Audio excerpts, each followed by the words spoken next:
talent show presentation. We're going to start with dressing Mrs. Surratt from her morning attire. Now, as we see Mrs. Surratt right now, she's just woken up from bed, and she has put on her preliminary underpinnings and is wearing her dressing gown, which she would wear around the house. The dressing gown is actually a Madeline wrapper and is actually illustrated in the 1860s fashion plate. She's already put on her crinoline for the day, what we now call hoops, and this is actually a flounced crinoline, because it already has lines of ruffles around it, which thus means that she does not have to wear a petticoat over the crinoline to soften it out. And then she has her drawers. Now her drawers are actually split drawers. They're actually like two tubes that come all the way up and fasten at the waistband. Then she's put a chemise on, and the chemise goes all the way down, and it's like a full slip.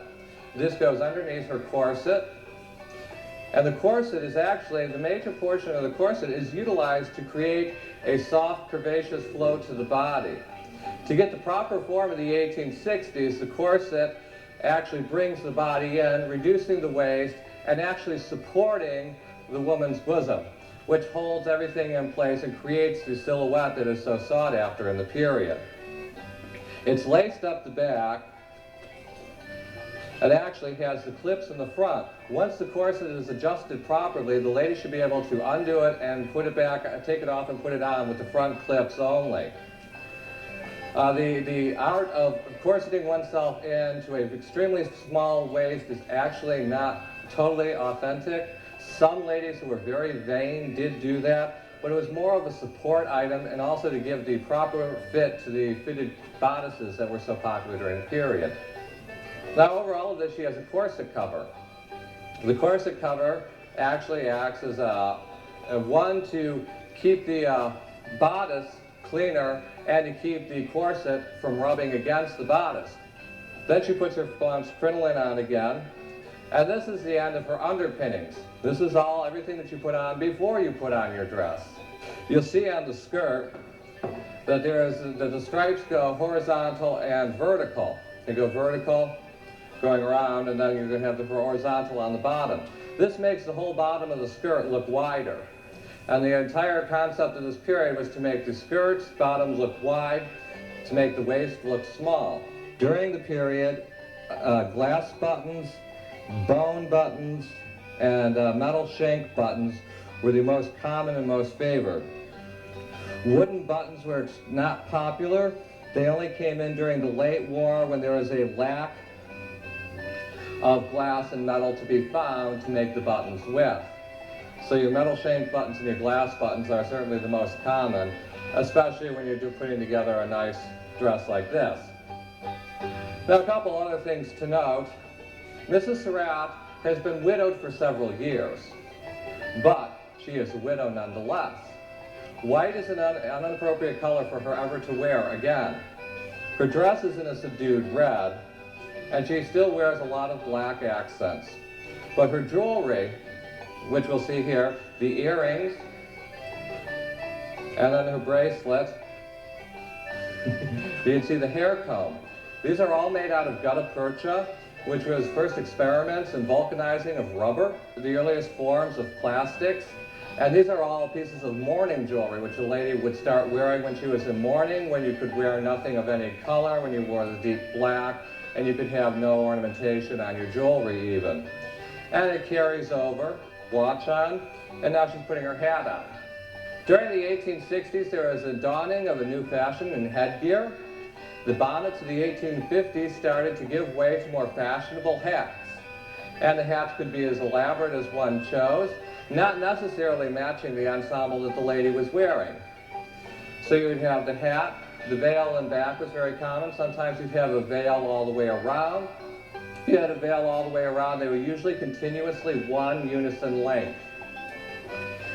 And then she has her carriage parasol, which actually folds, and the top of it, when she's riding in a carriage, depending on how the sun goes, actually tilts to shield her face from the sun. And she has her reticule, and she is all ready to step out for the afternoon and visit and go calling in the neighborhood. He has his low crown bowler on, and it is 100% wool felt. gentleman would always wear his hat out to protect his face from the sun. Mr. Lincoln was commonly known to wear predominantly black, somber, and rather severe clothing. Now, Mr. Lincoln is also wearing the frock coat, which was actually extremely popular during the 1860s. This was the general coat for men's wear. He's wearing all three the pants, the vest, and the frock coat are all of the same fabric. That was something that was actually fairly uncommon, except for the extremely conservative gentlemen who would wear a very severe one color here, like Mr. Lincoln's wearing. The jacket I'm wearing is a shell jacket of Civil War. The stripes and piping indicate cavalry. The hat is a hardy. The sabers on the front indicate cavalry, and as does cords. 2 or 3 years, except everybody wore wool, which is not too uncomfortable.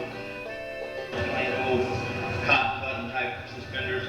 My jacket is a frock, all wool.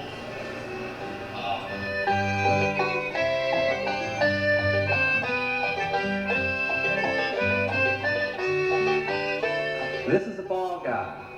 This is commonly worn after, after 3 p.m.?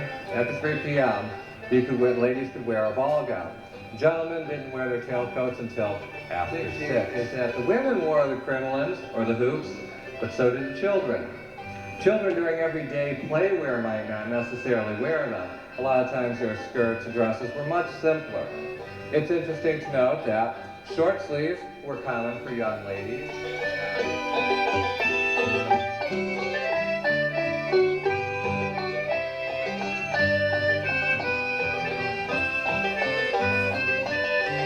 We have the soft pinks, and contrasted with the blue here. And we have what's called a pagoda sleeve. It's a large oversleeve, and then ladies would have undersleeves underneath them. The undersleeves could then be removed for washing, and the undersleeve would only come up to here. So the ladies' dress would not become too soiled. They just washed this. You didn't wash your clothes every time you wore them. Fortunate things of the period are the piping to create contrast. Sometimes they'd be done in the same fabric, but they emphasize the shoulders. And the caps actually bring the shoulders down even more. And then we have the wide pagoda sleeves. Pagoda sleeves actually originated in the 1850s. They were very much a carryover from the 1850s. The mature lady of the period found them in favor, although the two-part sleeve, or coat sleeve, was also coming into popularity during that period. She actually has a ruffle here around, which comes out, kind of stands out around the bottom of the bodice. This is called a peplum.